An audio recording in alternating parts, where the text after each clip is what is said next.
પ્રતિમાન models of teaching તેમાં આપણે જાણીએ છીએ કે અધ્યયન એટલે લર્નિંગ, જે કેન્દ્ર બિંદુ માનવામાં આવે છે. શિક્ષણ પ્રશિક્ષણાર્થીઓને અધ્યયનના સિદ્ધાંતોનું જ્ઞાન આપવામાં આવે છે, પણ અનુભવે એવું માલુમ પડે છે કે માત્ર અધ્યયનના સિદ્ધાંતોના જ્ઞાનથી શિક્ષણની સમસ્યાનો ઉકેલ સંભવ નથી.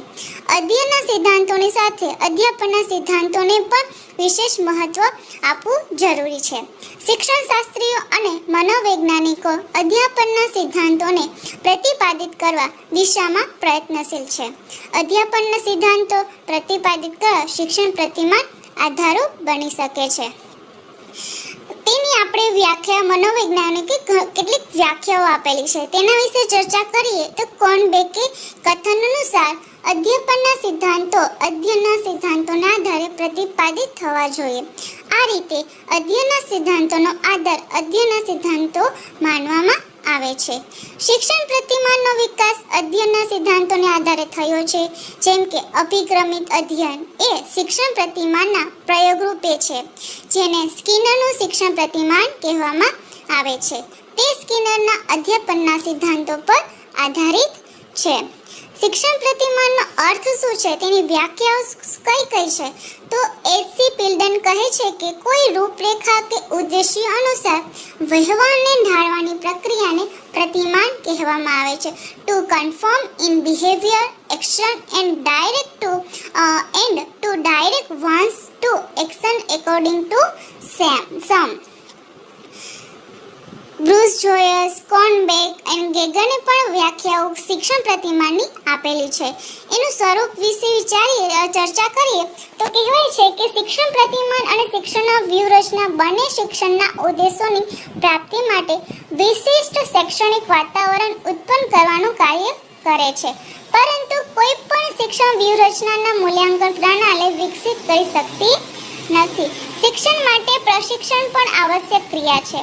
પ્રશિક્ષણ વિના શિક્ષણ પ્રક્રિયા અધૂરી રહે છે. શિક્ષણ પ્રતિમાનમાં પરીક્ષણને મહત્વ આપવામાં આવે છે અને મૂલ્યાંકન પ્રણાલી પણ વિકસિત કરવામાં આવે છે. પ્રત્યેક શિક્ષણ પ્રતિમાનમાં વિશિષ્ટ ઉદ્દેશોની પ્રાપ્તિ માટે એક વિશેષ પરિસ્થિતિનું નિર્માણ કરવામાં આવે છે, જેમાં વિદ્યાર્થીની આંતરક્રિયા એવા પ્રકારે થાય છે જેથી તેના અપેક્ષિત પરિવર્તન તેમનામાં અપેક્ષિત વર્તન ફેરફાર થઈને ઉદ્દેશોની પ્રાપ્તિ થાય. પ્રતિમાનના સ્વરૂપમાં સમાવેશ કરવામાં આવતી બાબતો કે જે આપણે મોડેલ્સ છે તેમાં કઈ સમાવેશ બાબતો આપણે ધ્યાનમાં રાખવી જોઈએ, કઈ બાબતો આવે છે. તો પહેલું છે કે અધ્યયન પ્રક્રિયાને વ્યવહારિક સ્વરૂપમાં આપવું. જે બી આપણે અધ્યયન કરાવીએ છીએ વિદ્યાર્થીઓને, તો એ શિક્ષક તરીકે આપણે વ્યવહારિકમાં કઈ રીતે એનો ઉપયોગ થાય છે, કઈ બાબત એમાં સમાવેશ થાય છે, તો એવા સ્વરૂપમાં આપવું જોઈએ. યોગ્ય સાધનની પસંદગી કરી જેથી વિદ્યાર્થી અપેક્ષિત અનુક્રિયા કરે. જે બી આપણે મોડેલ્સ લઈએ છીએ તો એ મોડેલ્સ છે એ વિદ્યાર્થીઓ છે એ યોગ્ય સાધનની પસંદગી કરે, એના વિષયને અનુરૂપ એને જ્ઞાનને અનુરૂપ છે એ વિદ્યાર્થી પોતાની રીતે પોતાની વય કક્ષાને અનુરૂપ છે એ અપેક્ષિત અનુક્રિયા ક્રિયા કરી શકે છે. વિદ્યાર્થીની અનુક્રિયા જોઈ શકાય એવી પરિસ્થિતિ નિર્માણ કરવું જોઈએ. વિદ્યાર્થીનું વર્તન પરિવર્તન જોઈ શકાય, મૂલ્યાંકન કરી શકાય તેવા માપદંડોનું વ્યવહારોનું નિર્માણ કરવું.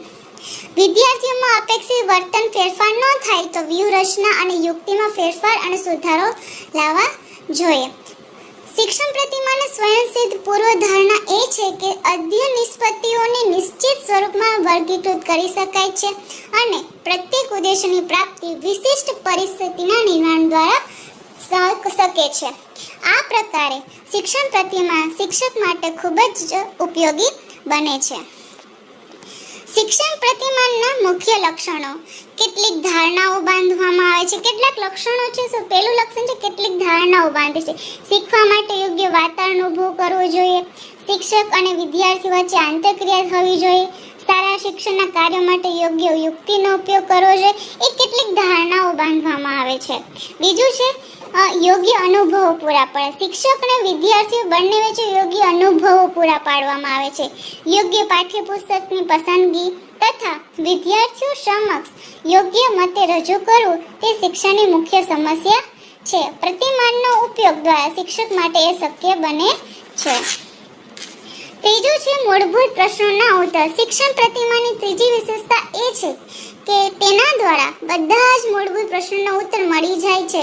ઉદાહરણ તરીકે શિક્ષક કેવા પ્રકારનો વ્યવહાર કરે છે, તે માટે શા માટે કરે છે, તેના આ પ્રકારના વ્યવહારથી વિદ્યાર્થી પર કેવો પ્રભાવ પડશે.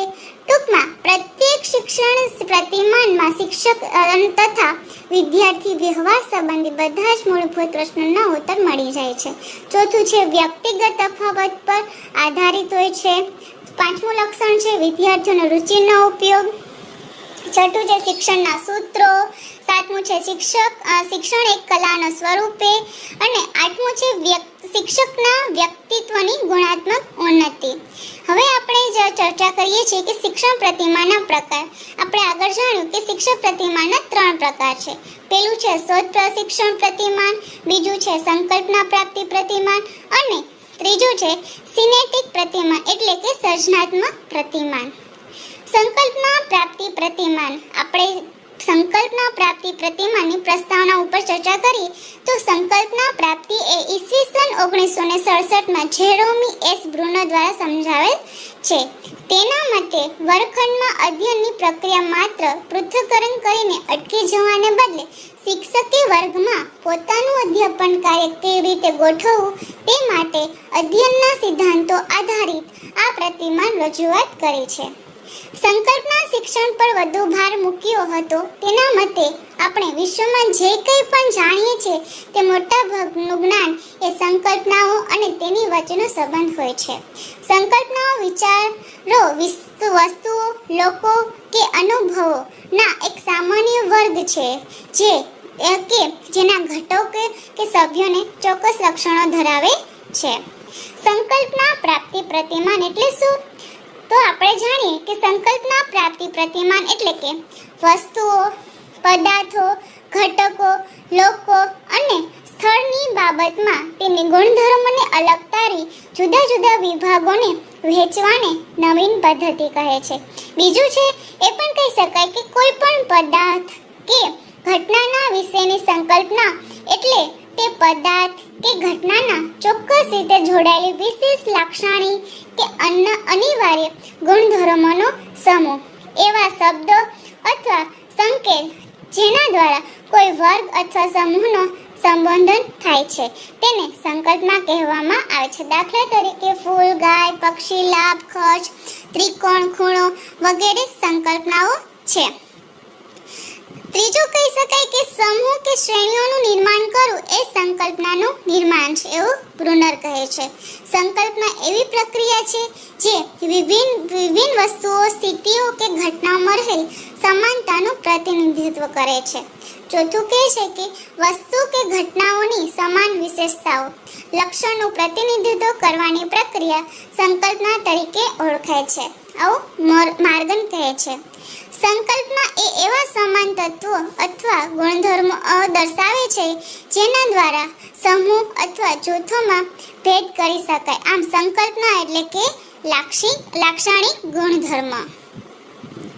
કોઈ પણ માહિતીને સંપૂર્ણ રીતે સમજવા માટે કે તેને વ્યક્ત કરવા માટે તેને સંબંધિત સંકલ્પના વિશેની સ્પષ્ટ સમજ હોવી જરૂરી છે. તેથી કહી શકાય કે સંકલ્પનાઓ જ્ઞાન અને માહિતીના આધારસ્તંભ સમાન છે.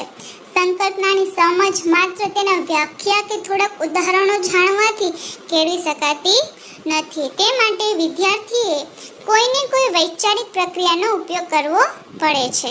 બ્રુનર, ઓસ્ટેન એન્ડ ગુડનોવે કહે છે કે આ વૈચારિક પ્રક્રિયાઓનો સંશોધનાત્મક અભ્યાસ કરી કેટલીક સિદ્ધાંતોનું પ્રતિપાદન કર્યું અને આ સિદ્ધાંતોને આધારે સંકલ્પના શીખવા માટે એક પ્રતિમાનનું નિર્માણ કર્યું જેને સંકલ્પના પ્રાપ્તિ પ્રતિમાન કહે છે. શિક્ષક વિદ્યાર્થીને પ્રવૃત્તિ આપે છે.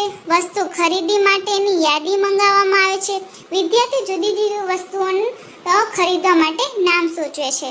તો કહે છે કે કઈ વસ્તુ ક્યાં મળે છે તેનો ખ્યાલ આવે છે. દાખલા તરીકે ચાની લારી ઉપર અમુક વસ્તુ મળે છે તો ત્યાં આઈસ્ક્રીમ ન મળે તો ફક્ત ચા મેળ મળે તેવો ખ્યાલ સ્પષ્ટ થાય છે. પ્રાણી સંગ્રહાલયની વિદ્યાર્થી મુલાકાત લઈ જાય તો પાળેલા પ્રાણી અને જંગલી પ્રાણીઓ વચ્ચેનો ભેદ તારવતા શીખે છે. વૃક્ષોનું અવલોકન કરવાથી લીમડો, પીપળો, આંબો વગેરે સ્પષ્ટ રીતે બતાવશે દરેકની માહિતી આપી શકાય છે અને તે પણ ભેદ પાડી શકે છે.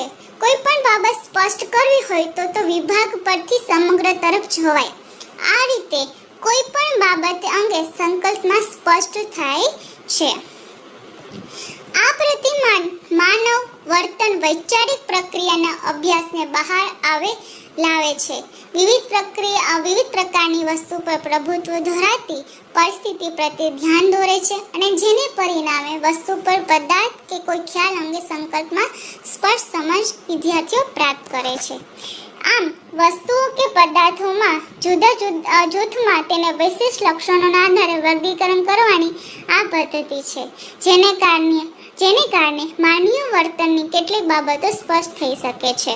સંકલ્પના પ્રાપ્તિ પ્રતિમાન એ શિક્ષણનું નવું રૂપ આપે છે, જેથી શિક્ષણમાં નવીનતા આવે છે. સાચી રીતે અધ્યાપન કરવાની આ પદ્ધતિ છે. Thank you.